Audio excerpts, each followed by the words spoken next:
Collier is in serious hot water after lying on Caitlin Clark on national television. The buzz around the WNBA All-Star coaching switch just took a wild turn.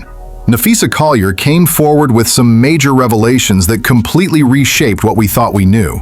The tea spilled, and it changes everything about the assumptions people made around Caitlin Clark's coaching controversy. So now the question is, what really went down behind the scenes in this coach swap drama?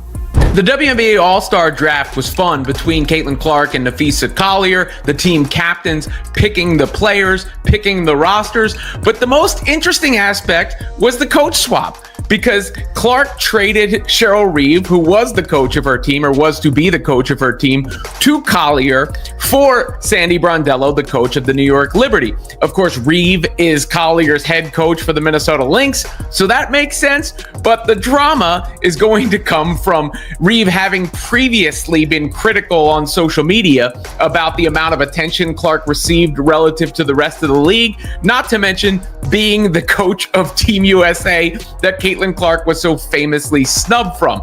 Let me walk you through what really happened, because things are about to heat up.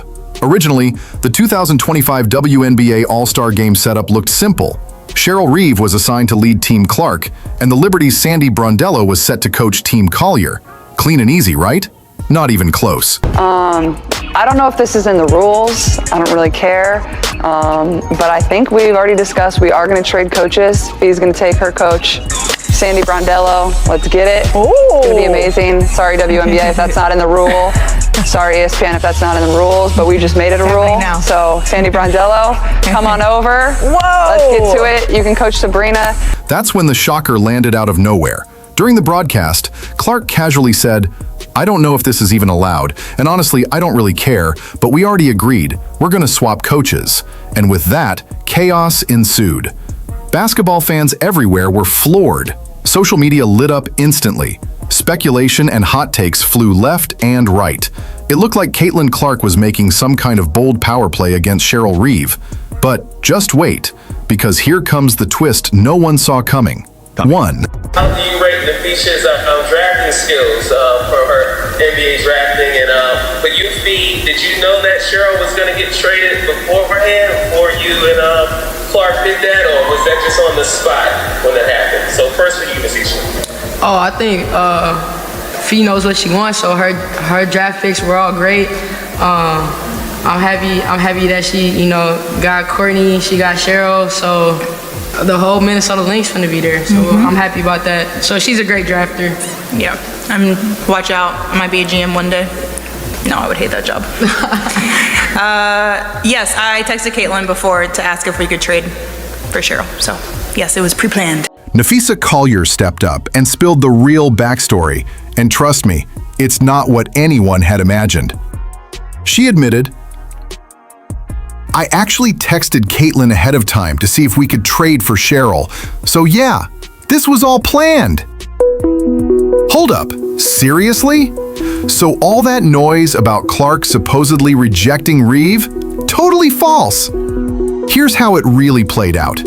Everyone assumed Clark was being difficult, like she didn't want Reeve coaching her squad.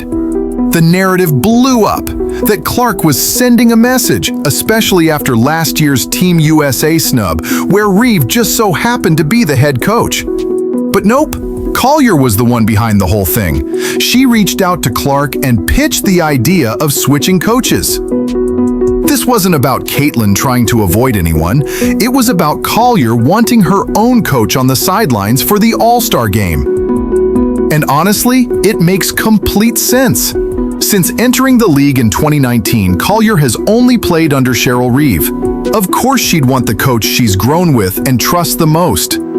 It's like being asked to pick between your go-to mentor and a total stranger for your biggest moment of the year. No contest. Now, here's the kicker.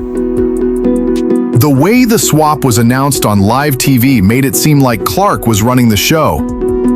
Fee sticking with her coach Cheryl Reeve, Sandy Brondello, let's go. Clark delivered it like a boss move, but in reality, she was simply honoring Collier's request. What's crazy is how smart this whole thing really was, especially on Collier's part. She got exactly what she wanted, her longtime coach by her side. Meanwhile, Clark took the spotlight and the potential criticism for what many believed was a controversial choice. And let's not forget, Clark now gets to work with Sandy Brondello, who just led the Liberty to a championship run. So when you really think about it, it's a win-win dressed up as drama. I was like, wow, this is embarrassing for the WNBA. Honestly, not going to apologize for that. I'm a competitor. I want to win. I shouldn't get over that. I should use it as fuel, which is exactly what I'm doing. I'm working really hard. I'm doing everything I can to use Unrivaled for exactly what I was built to, like, build my game. Like, I wish we were treated better in our other places of work, you know? Reports have surfaced that Napheesa Collier has been suspended by the WNBA after she openly promoted Unrivaled, a new basketball league she co-created during official league activities. What's causing even more stir is the fact that both Collier and Breanna Stewart, who teamed up to launch Unrivaled, are currently helping lead the WNBPA's contract talks. The combination of founding a potential rival league and influencing key policy decisions within the WNBA has left fans and insiders both baffled and concerned.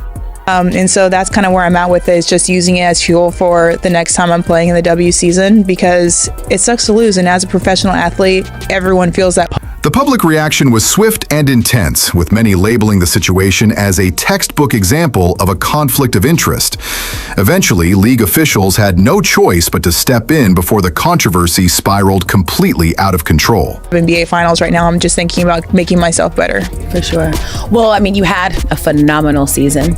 For most fans, the WNBA All-Star Draft was supposed to be a festive occasion, a moment celebrating unity, good sportsmanship, and the kind of unforgettable highlights that make national headlines for all the right reasons. Napheesa shamelessly self-promoted in the All-Star Game draft. But unexpectedly, Napheesa Collier appeared to have different priorities. During a nationally televised segment on ESPN, one intended to shine a spotlight on the league, her team, and the All-Star spirit, Collier instead used the platform to highlight Unrivaled, her personal venture, redirecting focus away from the WNBA event and onto her independent project. You can't be overly happy with the manner in which Napheesa Collier conducted herself during the WNBA All-Star Draft. There was no subtlety, no finesse, just direct, unapologetic promotion. To make matters even more blatant, Collier appeared on the ESPN set proudly wearing an Unrivaled branded shirt, making the moment feel less like a league-backed celebration and more like a carefully staged brand marketing opportunity. Instead of representing her WNBA team, the Minnesota Lynx, or acknowledging the Indiana Fever as the event hosts, her attention appeared entirely self-serving. You wore your Lunar Owls Unrivaled shirt. You just wore an Unrivaled shirt. Let's be honest.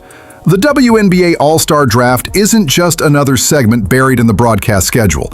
It's one of the league's rare chances for major media exposure on national television. Yet Collier decided to use that coveted spotlight to elevate a separate league she co-founded rather than using it to uplift the WNBA or honor the players competing under its banner. You wore it on air, and then you mentioned the league that you co-own like 5 times in the first 15 minutes. In under 15 minutes of airtime, Napheesa Collier mentioned Unrivaled multiple times, name-dropping her co-founder and teammate Breanna Stewart like it was a product launch rather than a WNBA feature segment. Instead of serving as a tribute to WNBA talent, the appearance began to feel more like an advertisement for a rival league that viewers hadn't signed up to hear about. And I'm sure she thought, well, this is my way to shade the people that says there's a conflict of interest. No, it was a great way to prove everybody right. And here's the twist that made things even more awkward. Unrivaled has no broadcast relationship with ESPN. There's no existing partnership, no collaboration, and nothing tying the two entities together. So for Collier to promote her independent venture during a primetime WNBA event on ESPN felt completely out of place.